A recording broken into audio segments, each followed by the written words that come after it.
All right, let's jump right into this explainer. Today, we're going to uncover the thrilling and honestly terrifying biological mechanics of the Ebola virus.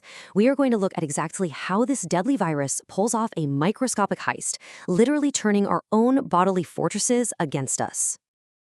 Microorganisms are constantly mutating. They're always picking up new genetic information, so it really isn't all that unusual for a virus to occasionally jump from an animal over to a human host. And most of the time, these crossovers happen completely under the radar. You can kind of think of them like minor seismic tremors. Maybe the bug is poorly adapted or the infection is just so mild we brush it off as a regular cold. But, as the saying goes, occasionally the big one hits. Just like a massive earthquake that registers off the charts. When a devastating crossover happens, there is absolutely no missing it. We've seen these catastrophic biological earthquakes throughout history, right? The bubonic plague, smallpox, severe coronaviruses, and, of course, the main subject of our explainer today. To really wrap our heads around the gravity of this specific big one, we have to look briefly at where it came from. The disease actually takes its name from a relatively small 160-mile river located deep in the Democratic Republic of the Congo. Locally, it's known as the Legbala River. But over time, the European pronunciation of Legbala sort of evolved into the word Ebola. And it's a pretty profound tragedy, honestly, that the name of this naturally peaceful, beautiful river feeding into the mighty Congo has become globally synonymous with horror, mystery, and death. Because much like its origins in Central Africa, the virus itself has long been cloaked in mystery. Now, here's where things get wild, because there is an incredible biological paradox at play here. Ebola causes what's known as a viral hemorrhagic fever, or VHF. These cases are highly acute, and the key word you want to pay attention to is hemorrhagic. But we need to clear up a major misconception right now. The virus is not swimming through your bloodstream, taking little microscopic bites out of your veins. The bleeding isn't actually caused by the direct invasion of the virus itself. Instead, the severe hemorrhaging happens because of a massive disruption to your vascular and coagulation systems, which is triggered by your own overenthusiastic immune response. Basically, it's an inside job. The virus tricks your body into destroying itself. So let's look at exactly how it pulls this off. First off, this virus is terrifyingly versatile. By their very nature, normal viruses are incredibly picky. They act like a single key that fits perfectly into one and literally only one cellular lock. The rabies virus, for instance, will only attach to nerve cells. Hepatitis viruses, they specifically target liver cells. But Ebola, it operates like a microscopic skeleton key. It doesn't just attach to one type of cell. It can bind to liver cells, kidney cells, skin cells, and even intestinal cells. This skeleton key allows it to gain entry into a massive variety of tissues throughout the entire human body. So, with access to nearly the entire body, what's its absolute favorite target? Ironically, it's the macrophage. Macrophages, whether we're talking about the monocytes floating around in your bloodstream or the dendritic cells embedded in your tissues, are your body's frontline security guards. They are the exact cells designed and deployed by your body to hunt down and kill invading viruses.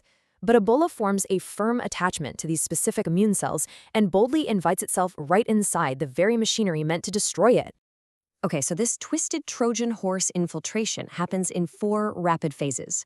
Once the virus sneaks inside the macrophage, the cell realizes something is very wrong and starts releasing chemical alarm signals called cytokines.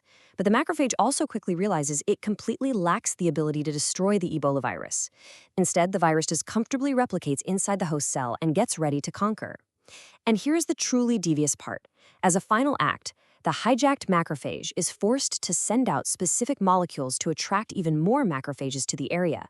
The virus is literally forcing the host to call in fresh cellular targets, giving the newly minted viruses an all-you-can-eat buffet of new host cells to invade. As the cycle repeats over and over, we hit a total biological crisis point.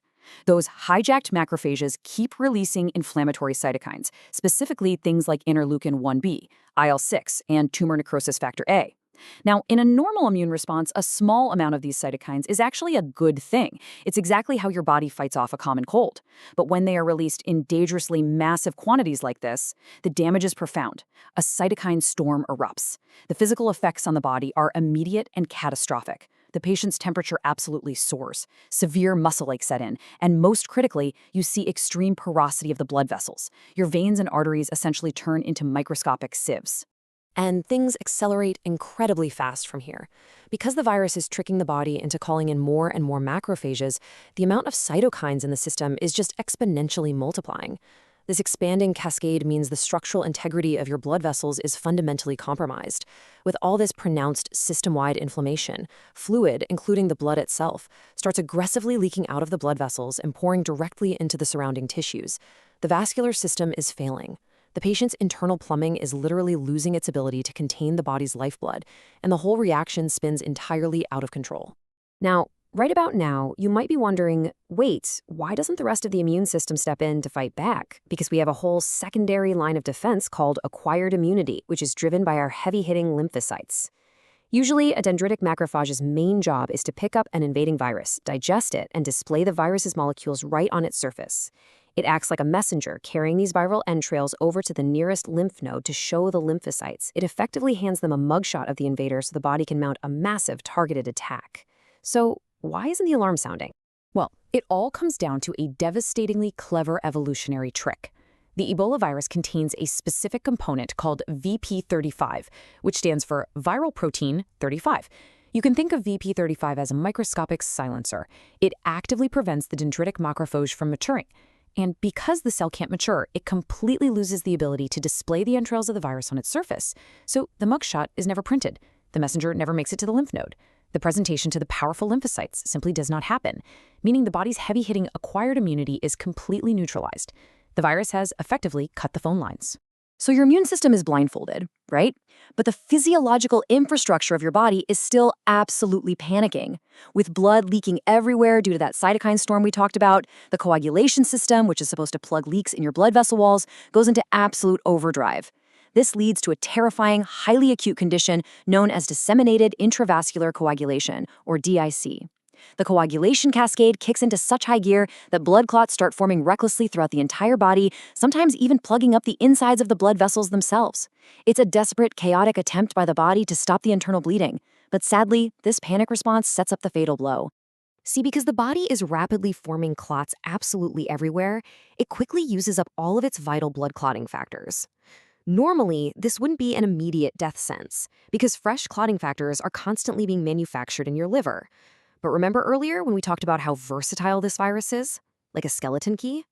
Well, this brings us to the final, and frankly cruelest, biological irony.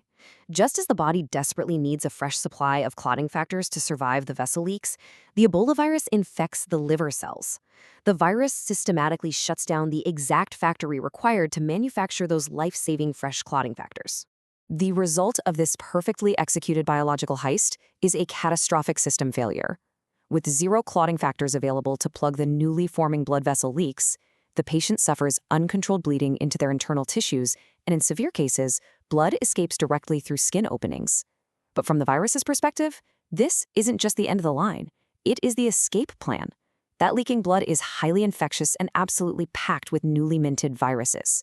This escaping blood becomes the primary vehicle for the virus to cross over to whoever is caring for the patient, facilitating its person-to-person spread and starting the whole horrifying cycle all over again in a brand new host.